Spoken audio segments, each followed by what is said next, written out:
Daniel Sexton Gurney was a contented soul. He actually knew how good he was. Coupled to a restless mind, it was an interesting mix because he was fascinated by all aspects of auto racing. So this winner in Formula One and INDYCARs was never going to ignore the exciting Trans Am series, especially having flourished in stock cars of the NASCAR, USAC and British saloon car varieties. He scored a Trans Am victory at the wheel of a Budmore Engineering Mercury Cougar at Green Valley Raceway in 1967. His triumph eventually ensuring Mercury beat Chevrolet in the championship. The Bowtie Brigade fought back and conquered in '68, and Gurney throttled back on his racing commitments in '69 as he focused on his All-American races.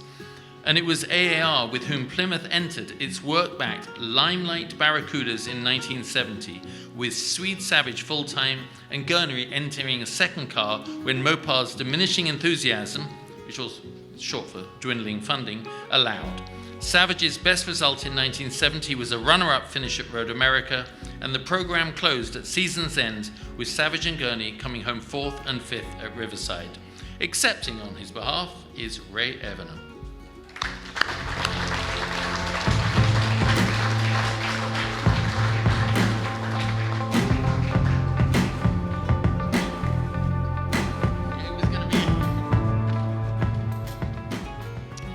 So, for those of you that are going, what in the hell is that NASCAR guy doing up here? Let me explain that to you. My good friend Tony Perella, who always puts me in a kind of Forrest Gump position to be doing some things that you could only dream of doing. He knows that Dan Gurney is a hero of mine, and I was fortunate enough to get close with Dan before he passed away, and Tony asked me, would you like to come here and accept this award for the Gurney family? So it's a huge honor. So first thing I did was reach out to Justin Gurney and say, hey, I've been asked to do this, is it okay with you guys? And he said, Ray, you'd be a great guy, Dad would approve. And he went on to tell me that the same story that you just told. He said, Dad only won one Trans Am race.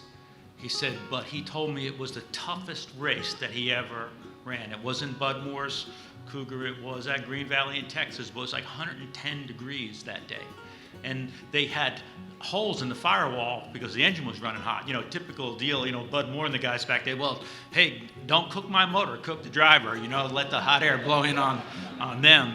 And Dan said the race lasted for hours, and he was wheel to wheel, and finally beat out Parnelli by just 2 or 3 feet, and he felt like that was one of his greatest triumphs. And you know that Dan Gurney was one of the people whose his legend, his character, he transcended the sport in just about anything that he did.